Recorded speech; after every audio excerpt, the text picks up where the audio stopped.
Hello.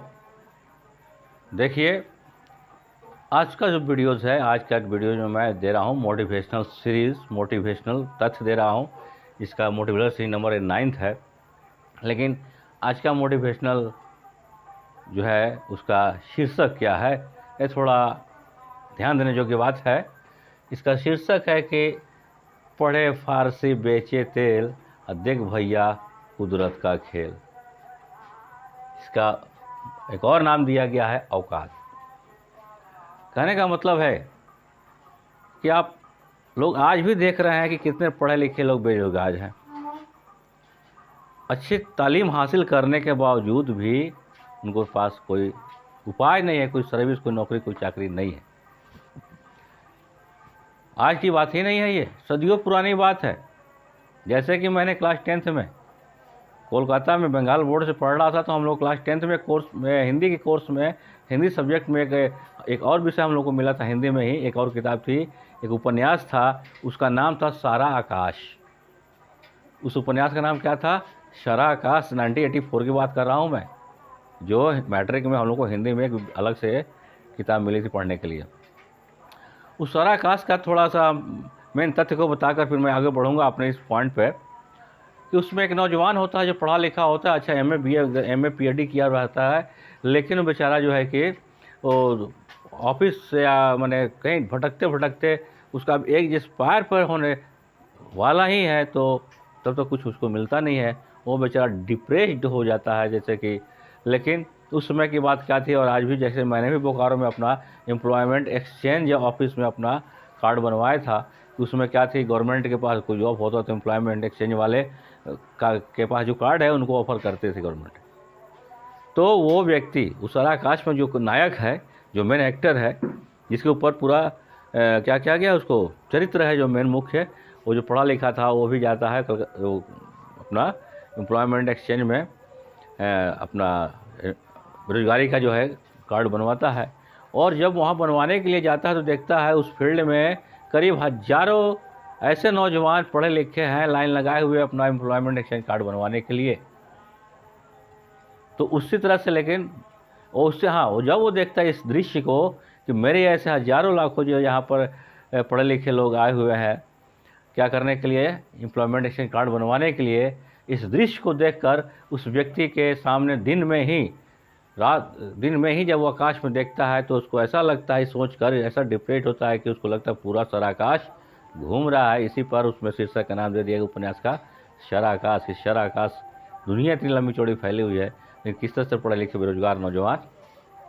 तो कहने का मतलब है कि खैर परेशानियाँ होती रहती है।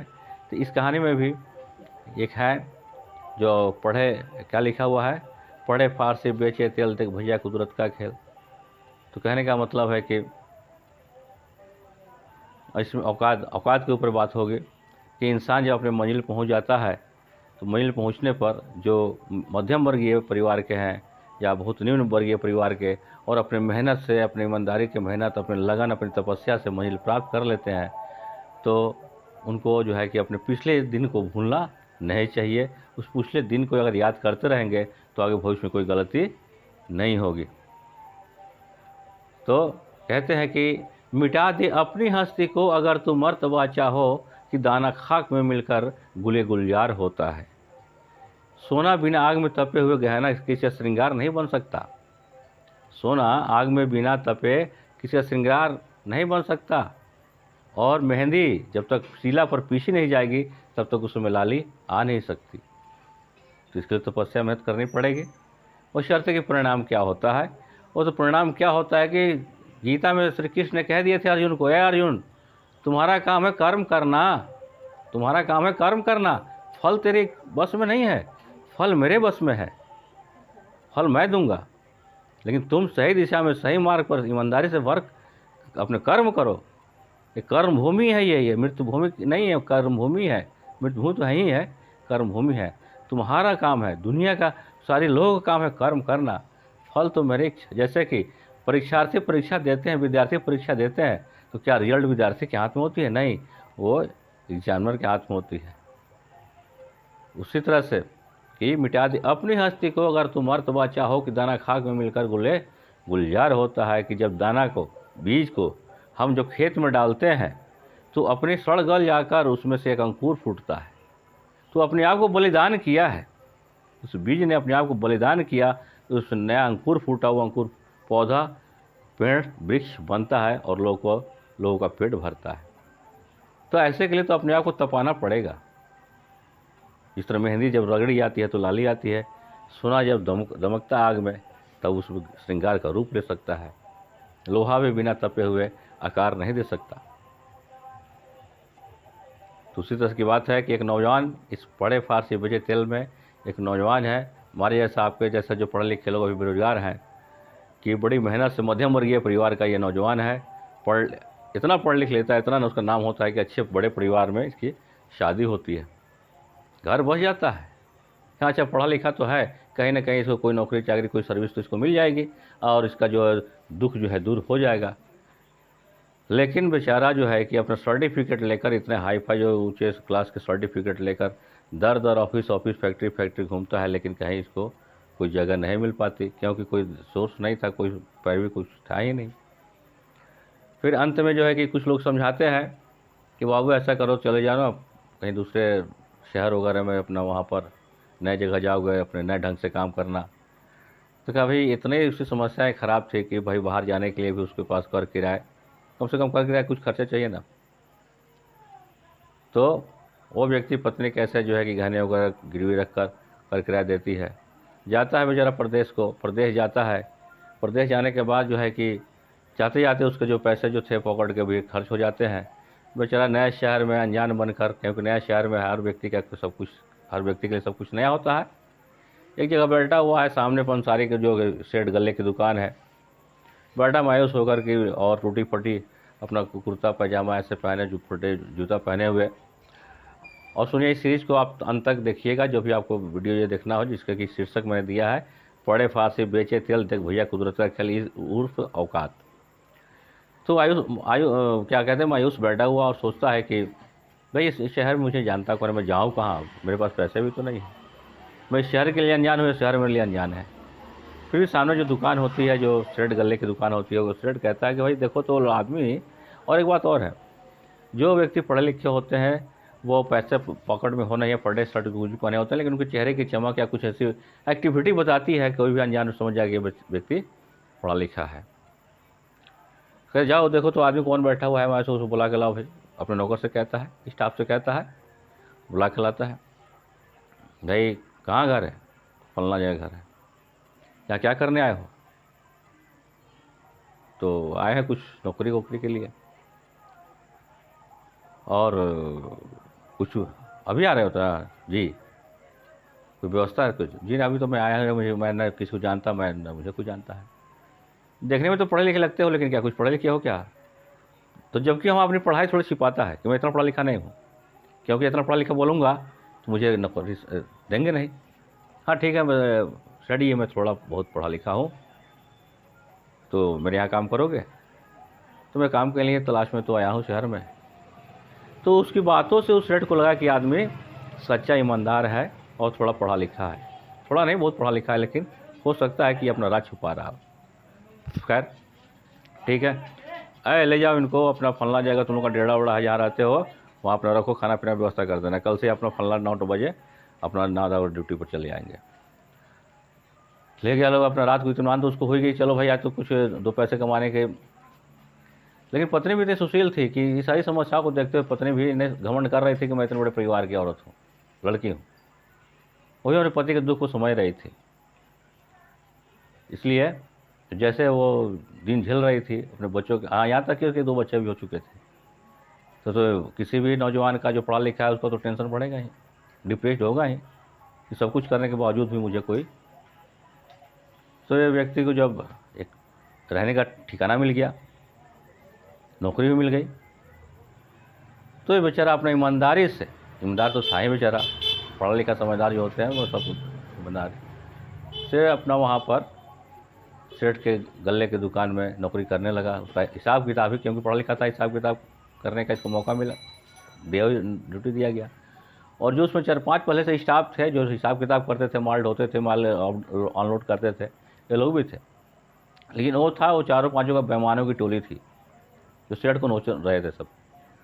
तो ये बेचारा काम करने लगा ईमानदारी से, सारा हिसाब किताब ईमानदारी से। तो जब उसके साल के अंत में, जैसे मार्च महीना लास्ट होता है कोई भी साल का, हिसाब करता है, तो मालिक को जो है कि पहले जितने 10 20 15 सालों से मालिक को घाटा लगता था हर साल 50,000 लाख रुपये 10 2 लाख के, इस बार जो है इस साल जब से ये व्यक्ति, इसका नाम दीनानाथ होता है, ये व्यक्ति जब अपना हिसाब देता है तो इसमें 50,000 1 लाख का मुनाफा ही देता है सेठ को। सेठ बड़ा खुश होता है, भाई अरे भाई अभी तक हम 10 15 साल से 5 साल से मुझे घाटा ही घाटा लग रहा था, तुम्हारे आते ही है, जबकि सेल उतना ही है, इनकम उतना ही है, ये कैसे? बड़ा खुश हुआ, उसका महीना बढ़ा दिया, फैसिलिटी बढ़ा दिया, सब कुछ, ये भी बेचारा खुश। करते करते 2 3 साल जब बीतता है, जब मुनाफा सेठ को डबल होने लगा, पहले से इतना घाटा का मुनाफा होने लगा, तो कहते बात क्या है भाई, ऐसा क्यों? और जबकि तब जाकर सेठ कहता है जो पुराने मुंशी से, भाई तुम भी अपना खाता लाओ और ये भी खाता लाए। तो जब चोरी पड़ गई सेठ की कि किसी पार्टी ने 50,000 दिया, खाता में लिख दिया 25,000, 30,000 लिख दिया, 25,000 बेचारा गमन कर लिया। ऐसे करते कर जितना गमन किया था, और इस नए व्यक्ति ने जो कि अपने मेहनत से, क्योंकि दर दर का ठोकर खाया हुआ इंसान वो इतना तब जाता है कि कहीं बेईमानी करने की उसकी हिम्मत नहीं होती है, चोरी करने की उसकी हिम्मत नहीं होती है। तब इस घुड़की उड़की देकर उसको तो खैर सेठ निकाला नहीं, लेकिन उन लोगों को तो रख लिया, लेकिन काम नीचे वाला माने दे दिया, ढुलाई करो सफाई करो इस सब में। अब जो है कि जितने स्टाफ थे इसके खिलाफ हो गए इस व्यक्ति के, और सेठ के नज़र में इस व्यक्ति का मान बढ़ गया, तनख्वाह बढ़ गई, फैसिलिटी बढ़ गई, सब कुछ बढ़ गया। और ये चारों पांचों अपने आप में प्लानिंग करने लगे कि कोई ऐसा जाल चक्कर षड्यंत्र रचो और इसको बदनाम करके उसको यहाँ से लात मार के भगवाओ। तो होता क्या है कि चारों पांचों एक दिन सेठ को कान भरना शुरू करते हैं कि सेठ जी आप कहते हैं ये ईमानदार है, ये ईमानदार नहीं है, बहुत बेईमान है। आप चलिए इसके डेरा में घर में जाकर देखिए, ये कल परसों गांव जाने वाला है ना, आपका बहुत धन चुरा के अपने कमरे में रखा हुआ है, बंद किया है, कल परसों सब लेकर चला जाएगा। आप हम लोग को बदनाम करते थे, और देखिए फलना ही टाइम पर ठीक आता है, उसके पहले या बाद नहीं आता है, फलने टाइम पर आता है वो। यानी उस चारों पांचों ने सेठ का ऐसा जो है कि दिमाग ख़राब किया कि सेठ उसके ऊपर बिलीव कर लिया, उन चारों पांचों के ऊपर, कि सही में कहता है कि ये आदमी। तो कहता है ठीक है चलो कल चेक कर ही लिया जाए। जिस वक्त वो इंसान ड्यूटी पर के लिए निकलता था, ये लोग ठीक पहुँचे उसके कमरे के पास, वो कमरा बंद करके अंदर बैठा हुआ है। ध्यान दीजिएगा, इस बात को ध्यान देना है, क्योंकि अब ये कहानी अपने अंतिम अध्याय में चल रही है। तो सेठ चारों पांचों को लिए जाते हैं, अंदर से कमरा बंद है। सेठ पहले कहते हैं सेठ चुपचाप कि आए तुम लोग खड़खड़ाओ, खुलवाओ। तो वो लोग अपना हिसाब से खुलवाए, लेकिन खोला नहीं। अंत में सेठ भी कहेगा अरे भाई दीनानाथ दरवाज़ा तो खोलो, अरे मैं आया हूँ, ये नहीं कह रहे चेक इंक्वायरी, अरे मैं दरवाज़ा खोलो। फिर भी वो व्यक्ति दीनानाथ दरवाज़ा नहीं खोल रहा है। अब आप लोग सोचिए क्यों नहीं खुल रहा है भाई। तब इस पर इन चारों पांचों बेईमानों को बल मिलता है, पॉइंट मिलता है कि देखिए सेठ जी अभी तक नहीं खुल रहा है ना, घर कल परसों गांव जाने वाला है, जितना धन आपका इकट्ठा किया है चुरा कर, उसको सही जगह रख चुरा नुका रहा है, छुपा रहा है। यहाँ तक कि आपकी आवाज़ को सुनकर भी नहीं निकल रहा है। इसका मतलब कि आपके धन को भी छुपा रहा है। तो सेठ जाएगा, हम पकड़े जाएंगे। अब सेठ का तो बीपी हाई हो गया, उसमें जो देहगर तो पहलवान का दरवाजा तोड़ो, क्या कहते हैं दरवाजा तोड़ दो, देखो क्या कर रहा है। तो एक ने मारा लात, दरवाजा टूट के खुल गया। खुलने के बाद चारों पांचों कमरे के अंदर जाते हैं, तो क्या देखते हैं, वो व्यक्ति जो दीनानाथ एक टूटी हुई पेटी पर बैठा हुआ है, चुपचाप टूटी हुई पेटी पर बैठा हुआ है। ध्यान दीजिएगा, उठ नहीं रहा है। ये नहीं कि सेठ जाए उठ के प्रणाम नमस्कार करे, कहीं आइए बैठिए, कुछ नहीं। निश्चिंत भाव से बैठा हुआ है, जबकि सामने सेठ खड़ा है, चारों पांचों स्टाफ खड़े हैं। तब उसी में सब कहता है, देखिए सेठ जी, इसी पेटी में ये आपका सारा धन इकट्ठा किए हुए है कि देखिए उठ नहीं रहा है ये। आप भी कह रहे हैं क्या उठो, पेटी पर से उठ नहीं रहा है। इसका मतलब क्या समझते हैं आप लोग? आप हम लोगों को बेईमान कह रहे थे। सबसे बड़ा तो बेईमान गद्दार आपके पास है। तब सेठ जब गुस्से में उस व्यक्ति को कहते हैं कि उठता है कि नहीं, फिर भी नहीं उठ रहा है, तब तो तीनों चारों कहते हैं, उठाओ इसको, फेंको उधर, पेटी खोलो। तो उठाकर उन लोग फेंकता भी है, तो भी वो फेंकाने के बावजूद सेठ जी का पैर पकड़ लेता है ऐसे, कहता है, सेठ जी कृपया करके मेरी पेटी को मत खुलवाइए, सेठ जी कृपया करके मेरी पेटी को मत खुलवाइए। तो फिर उस सबको और पॉइंट मिल रहा है, देखिए सेठ जी इतना होने के बावजूद भी कह रहा है कि मेरी पेटी को मत खुलवाइए। इसका मतलब क्या बात है, कह रहा है पेटी को मत खुलवाइए,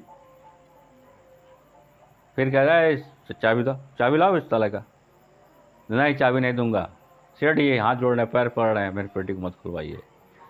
तो फिर लोग पॉइंट मिल रहा है कि देखिए चाबी भी नहीं दे रहा है। ध्यान दीजिएगा, कहानी मोड़ पे आ रही है, और इस सीरीज में जब आप देखिएगा पूरा देखिए, सुनिएगा, और कैसे ये औकात पे बात आती है। तो होता क्या है, जब चाबी नहीं दिया, सेठ का पैर पकड़े हुए है, यहाँ जाके और लोग दो चार हाथ लगा भी दिए, फिर सेठ का पैर नहीं छोड़ रहा है और न चाबी दे रहा है। अंत में सेठ कहता है, ताला तोड़ो, ताला तोड़ो। तो जितने बेईमान थे तुरंत उठाए, हथौड़ी ईंटा वगैरह मारे, उसका ताला तो टूट गया। ताला टूटने के बाद क्या होता है, जब पेटी खोली जाती है तो जो पेटी में सामान था, इस सामान को देखते हुए सेठ जी का बीपी पहले लो हो गया। वो चारों पांचों जैसे कि पत्थर की मूर्त बन गए। भाई उसमें सामान क्या था जिसको देखते चारों पांचों पत्थर की तरह मूर्त बन गए? सेठ जी का बीपी हाई या लो कर रहा है, भाई क्या है भाई? तब कहता है वो व्यक्ति, सेठ जी जो मैंने 4-5 वर्षों से जो मैंने आपकी सेवा की है, या आपके बिजनेस को, आपके व्यापार को मैंने जीरो से लेकर करोड़ों तक पहुंचा दिया, इसी चीज़ की वजह से, ये जो चीज़ मेरे बक्से में पड़ी है, इसी बक्से के चीज़ जो अंदर पड़ी है, इसी की वजह से। तो भाई ये चीज़ क्या है, इसका रहस्य क्या है बता। तब सेठ जी का तो जितना पारा था इन लोगों के वजह से चढ़ा हुआ, सारा पारा जो है कि नीचे आ गया। तब कहते दीनानाथ बोलोगा, खैर तो मैं तुम्हारा सामान देकर, तुम्हारे कमरे में कुछ है नहीं, एक थाली है, एक गिलास है, एक लोटा, एक बाल्टी है, बाकी ये इस पेटी में दूसरा तो कोई सामान कुछ है नहीं। तो फिर राज क्या है इसका, कि जो मैं तुमको तनख्वाह देता था 200, 500, 400 या 1000 रुपये, करते क्या थे? इसके बावजूद तुम्हारी ये दशा कैसे है? ठीक है, तुम दुकान पर टाइम पर अपना ड्यूटी पर जाते हो, अपना उसके हिसाब से बंद कर जाते हो, लेकिन ये सब क्या है? कहते सेठ जी जिस वक्त, जिस दिन मैं इस शहर में आया था और मायूस बनकर उस चबूतरे में बैठा था, और आपने मुझे एक नौकर से बुलवाया था, उस वक्त यही कुर्ता मैं पहने हुआ था, देखिए फटा हुआ, यही पैजामा धोती में पहना हुआ था, देखिए क्या फटा हुआ, और यही जूता चप्पल जो पहना था, यही पहन के जो देखिए फटा हुआ सब। तो ठीक है भाई, तुम उसमें बहुत गरीबी तुम्हारे पास थी, तुम्हारी समस्या बहुत ख़राब थी, तो फिर इसको संजोग क्यों रखे हो? आज तुम्हारा वक्त बदल गया है, तुम अच्छा 2-4-10 हज़ार कमा रहे हो, अपने जो पैसा घर परिवार पत्नी को भेज रहे हो, बाल बच्चे जी रहे हैं, लेकिन तुम्हारी ये फिर इसको रखने का मकसद, मतलब क्या? तब कहता है, सुनिए सेठ जी, और खैर आप लोगों से भी कह रहा हूँ, क्या व्यक्ति वो जवाब देता है? जवाब यही देता है कि सेठ जी इस वक्त मेरा समय बदल गया, आपके पास रहते हुए मैंने अपनी ईमानदारी से मेहनत किया, और आपने तवज्जो दी, मुझे मेरा मेहनत का पारिश्रमिक आपने उचित दिया, जिससे कि आज मेरा भरा परिवार जो है सुखाल जी रहा है और मैं अभी तक आपके पास हूँ। इसलिए मैं सुबह सुबह जब जाता था आपके पास नौकरी करने, तो इस तीनों चीज़ को देख कर जाता था, चारों चीज़ को, फटा हुआ कुर्ता, फटा पैजामा धोती और फटा हुआ जूता और फटा हुआ गमछा, कि मैं इसी 4 चीज़ को लेकर और टूटी हुई बॉक्स पेटी इसी में रख कर मैं लाया था इस शहर में, कि इसलिए इस सब को देख कर जाता था और पूजा करके जाता था, ताकि मुझे ये याद रहे कि मेरी औकात यही है। आज 2 पैसे कमा रहा हूँ तो थोड़ा चिकन और सब कुछ हो गया हूँ, लेकिन नहीं, असली औकात ये नहीं है। मेरी असली औकात यही वस्त्र है, यही पेटी है जो मैं आपके पास भी नहीं आया था, आपने मुझे बुलाया था। इसलिए सुबह सुबह मैं इसको देखकर पूजा करके आपके पास जाता हूँ और इसको याद रखता हूँ। इसकी वजह से मुझसे आपके साथ बेईमानी नहीं हो पाती, क्योंकि मैं जानता हूँ कि एक दिन फिर वो अगर कहीं का बेईमानी किया, फिर कहीं कुछ बात हो गई, तो फिर मैं इसी वस्त्र में आ जाऊँगा। इसलिए मैं इसको संजो के रखा हूँ, और जब भी सुबह आपके पास जाता हूँ तो इसको पूजा करके तब जाता हूँ। वही पूजा कर ही रहा था आपके पास जाने के लिए काम पे, तब तक कि आप लोग आ गए। तब सेठ का दिमाग खुलता है। इंसान की वाकई में औकात वही है कि अगर वक्त बदल जाए तो अपने पुराने वक्त को भूलना नहीं चाहिए। उसको याद रखते हुए कोई ऐसा कदम नहीं है भविष्य में उठाना चाहिए कि फिर मुझे उसी मंजिल पे वापस पहुंच जाना पड़े। ये नहीं कि आज धन दौलत हो गई तो पहले अभी क्या कर्म करते थे और आज हो गई तो मैं कैसा हूँ, नहीं। हाँ, रहिए, उसके हिसाब से तो आपको रहना पड़ेगा, वो तो है, लेकिन इस बात को भी ध्यान रखना पड़ेगा। तब जाकर सेठ ने उन तीनों चारों को लात मार, यहाँ तक पुलिस को बुलाकर कहा कि बेईमान का पेड़ ये सब है, और यहाँ तक एक ईमानदार व्यक्ति को हमसे पिटवा भी दिया और 10 गालियाँ सुनवाई। जो व्यक्ति आज तक इस कमरे में कुछ नहीं है, उसको बिस्तर और एक थाली एक गिलास के सिवा, और जो उसकी यादें हैं पुरानी, फटा गमछा, फटा धोती, फटी हुई शर्ट और फटे हुए जूते हुए। तो इस तरह से वक्त जो है बड़ा बेदर्द चीज़ है, और वक्त के साथ चलना चाहिए हर इंसान को, और अपने बीते हुए कल को कभी नहीं भूलना चाहिए। और बीता हुआ कल ही जो है कि भविष्य का रास्ता दिखाता है। बीता हुआ कल भविष्य का रास्ता दिखाता है कि मैं क्या था, और वर्तमान में वो सही रास्ते पर जाने की प्रेरणा देता है कि मैं चला, ठोकर लगी, गिर गया, हाथ पाँव टूट गए, दांत टूट, फिर मैं अब इसके बाद में संभल कर चलूँ कि आगे मुझे ऐसी दशा नहीं सहनी पड़े, कभी गिरूँ नहीं। लेकिन बार बार गिरने के बावजूद जो नहीं संभलते हैं तो ज़िंदगी उनकी ख़त्म हो जाती है। लेकिन जो गिरकर संभल जाते हैं, यानी कि सुबह का भूला अगर शाम घर लौट आता है तो उसको भूला नहीं कहते हैं। यही सब बातें हैं। और रही बात, इसी वजह से ये मोटिवेशनल सीरीज नंबर 9, और कहते हैं कि अमीरी के कब्र पे पनपी हुई गरीबी बहुत जहरीली होती है। अमीरी के कब्र पे पनपी हुई गरीबी बहुत जहरीली होती है। जो अमीर थे हैं उनके लिए कोई बात नहीं है, लेकिन अगर जो अमीर है किसी कारणवश, किसी वजह से अगर वो गरीब हो जाते हैं तो वो तो जीवन जिए हैं हमेशा ऐशो आराम की। अरे गरीब अगर, तो इंसान को इस हिसाब से चलना चाहिए, चाहे कोई भी हो। और खैर, पढ़े लिखे व्यक्तियों पर तो बहुत टेंशन, डिप्रेशन होता है, क्योंकि पढ़ लिख तो लिए लेकिन उनके लिए कोई काम धाम नहीं है, उनके लिए खाना पीना वस्त्र नहीं है। तो फिर अगर अनपढ़ गंवा रहे हैं तो कोई बात नहीं भाई, कोई भी काम कर सकते हैं, कोई there is no any problem, तो कोई इसमें कोई बात नहीं। लेकिन तो ये सब समस्याएं होती है हर इंसान की ज़िंदगी में, बहुत इंसान की ज़िंदगी में आती है। किसी को जो सबसे बड़ा भाग्यवान होता है उसको ज़िंदगी के शुरू में ही उसको मंजिल मिल जाती है। इस बात को ध्यान दीजिएगा। तो सबसे बड़ा भगवान होता है उसको भाग्यवान, उसको ज़िंदगी के शुरुआत में, जैसे कि 20, 25, 21, 22, 23 साल के अंदर में उसको मंजिल मिल जाती है, चाहे सर्विस का या बिजनेस का। जो उससे छोटा भाग्यवान है, जो मध्यम वर्गीय भाग्यवान होता है, उसको 30-35 साल के अंदर में उसको जगह मिलता है, तो वो भटकते रहता है, परेशान रहता है। और जो तीसरे जो भाग्यवान होते हैं 40-45 वर्ष की उम्र में उनको, और जो एकदम ख़त्म ही होते हैं, जिनको जीरो बैलेंस लक है, वो तो आजीवन ही लड़ते मरते तड़पते चले जाते हैं। ठीक है।